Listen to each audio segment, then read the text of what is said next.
বাচ্চারা, আজকে তোমাদের স্কুলে এক হিরো আসবে। ম্যাম, কোন হিরো আসবে? ও তো তোমাদের জন্য এক সারপ্রাইজ। 2 মিনিট দাঁড়াও।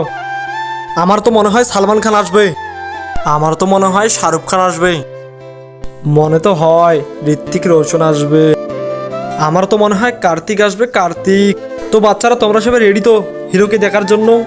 Yes ma'am. তাহলে তাড়াতাড়ি চোখ বন্ধ করো। Okay ma'am.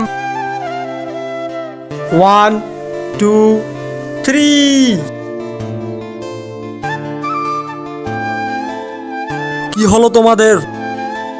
ম্যাম, আমি ভাবছিলাম বলিউডের হিরো আসবে। ইয়েস ম্যাম, আমি ভাবছিলাম ঋত্বিক রোশন আসবে, আমার স্বপ্নের হিরো। বাচ্চারা, ওসব হিরো ফটোতে দেখা যায়, বাস্তবে না। আসল হিরো তো সে যারা দেশের জন্য কাজ করে। ইয়েস ম্যাম, আমাদের হিরো তো আমাদের চোখের সামনে দাঁড়ায় আছে, যে দেশের জন্য কাজ করে এবং দেশকে রক্ষা করে।